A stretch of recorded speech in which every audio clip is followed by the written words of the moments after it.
প্রত্যেক নতুন ইউটিউবারের এই বিষয়টা জেনে রাখা ভালো। এক বছরের মধ্যে যদি তার চ্যানেলে 1000 সাবস্ক্রাইবার ও 4000 ঘন্টা ওয়াচ টাইম পূরণ করতে না পারে, পরবর্তীতে তার চ্যানেল মনিটাইজেশন করতে পারবে কিনা।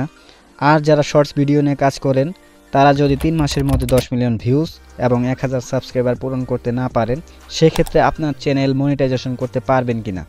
খুবই গুরুত্বপূর্ণ এই ভিডিও। এই বিষয়টা জানে না এমন অনেক নতুন ইউটিউবার রয়েছেন।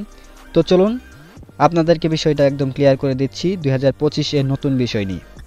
আপনি যদি কোনোভাবে এক বছরের মধ্যে মিস্টেক করে ফেলেন এই ক্রাইটেরিয়াটি সম্পূর্ণ করতে, সেক্ষেত্রে আপনার করণীয় কি। আমরা প্রত্যেকে ওয়াইটি স্টুডিও অ্যাপ ব্যবহার করি। আপনি যে চ্যানেলটি ক্রিয়েট করেছেন, যেটি মনিটাইজেশনের জন্য অ্যাপ্লাই করবেন, সেই চ্যানেলটি যেদিন অ্যাপ্লাই করবেন সেই দিনের তারিখটি খেয়াল রাখবেন।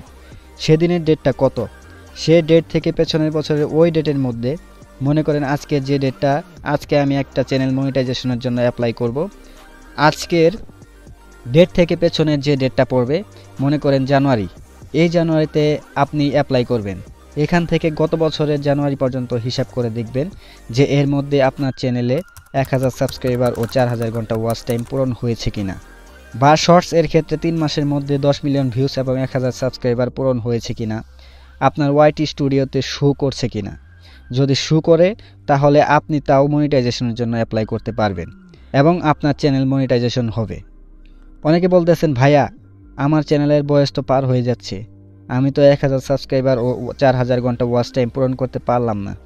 তাদেরকে বলছি, ভাই কোনো সমস্যা নাই, আপনার চ্যানেলে যখনই ক্রাইটেরিয়াটি সম্পূর্ণ করতে পারবেন তখনই মনিটাইজেশনের জন্য অ্যাপ্লাই করবেন এবং মনিটাইজেশন হয়ে যাবে ইনশাআল্লাহ। ভিডিওটি ভালো লাগলে অবশ্যই একটা লাইক করবেন এবং অবশ্যই সাবস্ক্রাইব করে আমাদের সাথেই থাকবেন। আল্লাহ হাফেজ।